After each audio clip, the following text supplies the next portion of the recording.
biso nyonso tozolala awa donc tozali présent parce que ezali nde oyo matanga ya biso bana mboka INC tozali vraiment na baorganisation nyonso partout okomona baprotocole bagroupe ya bachoral donc na organisation nyonso bamembre ya INC bazali donc toza ebele makasi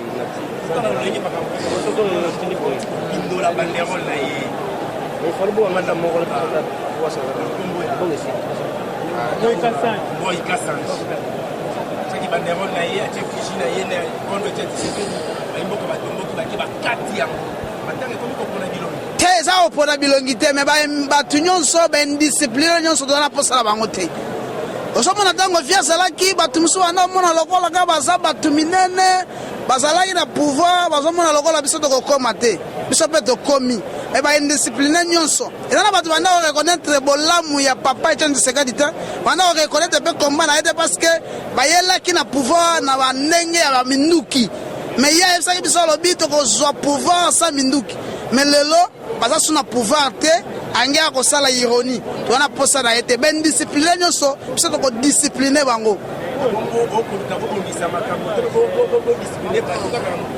oui toza kutu na posa na ye te toza na posa na ye te toza na posa na ye te Kagame toza na posa na ye te bakongole bele bakufa grâce na bango donc toza na posa na bango te baya te eza kutu omona te peuple congolais aza ebele stade oyo ezotondaka la mingi te libanda mpe ozala plein donc aya te toza na posa na ye te mpo aza na eloko te oyo akopesa biso mpe toza na posa na ye te toza ta na souvenir moko te ya malamu mpo na ye donc baindiscipline nyonso soko ozali soko olie otondi te oye awa biso tokosan charge na yo.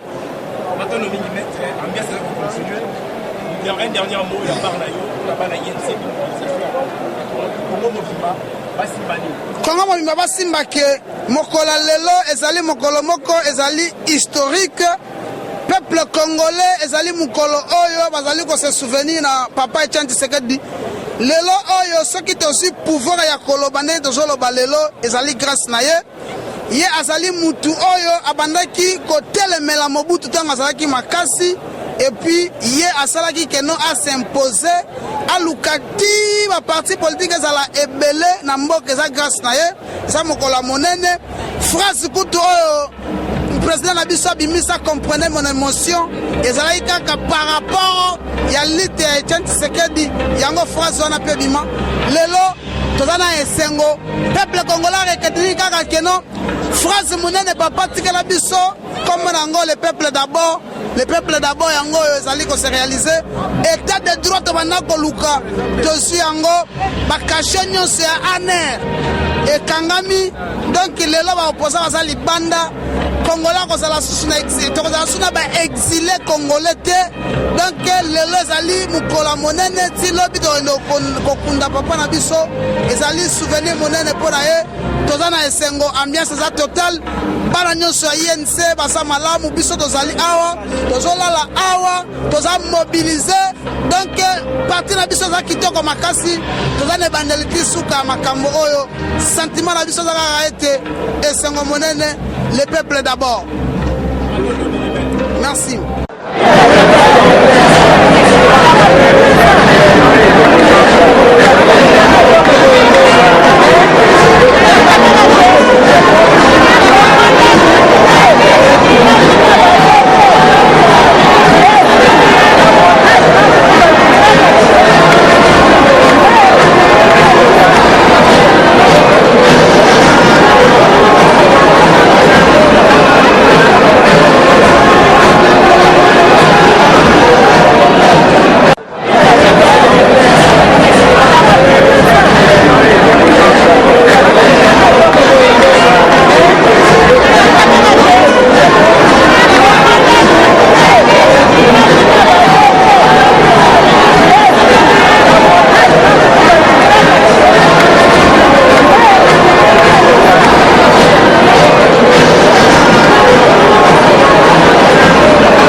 Eshima, votre magazine qui bat au rythme de l'actualité. Une réponse à vos besoins en information, un éclairage dans divers domaines. Impartial, documenté, instructif. Eshima au cœur de l'info.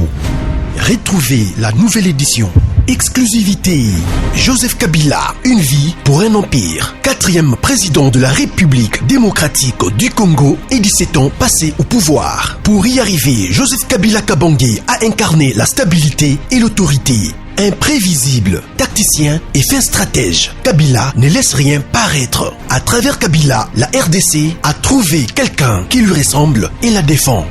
FCC, l'art de perdre la présidentielle pour tout diriger.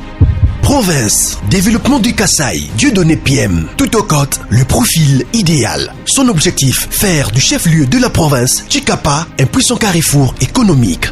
Découverte, Janine Mabunda, une femme d'exception au perchoir de l'Assemblée nationale. Focus, Gaston Moussemena, l'homme et ses traces indélébiles. Politique, honorable Kulungu Douk, l'homme qui porte les espoirs d'un Kwango valorisé. Bailon Gaïbene, le bourgmestre qui a relevé des grands défis. Géostratégie, RDC, de plus en plus convoité. Institution, Jérôme Kitoko et la réforme de la Cour de cassation. Nation, Henri Thomas Lokondo, une liberté de pensée qui choque les idolâtres politiques. Interview, politique extérieure selon Jean-Pierre Alumba. Économie, Gopas, un éléphant blanc choyé par la RVA. Retrouvez l'intégralité du magazine Eshima dans les kiosques. Eshima Magazine, un nouveau standard d'information.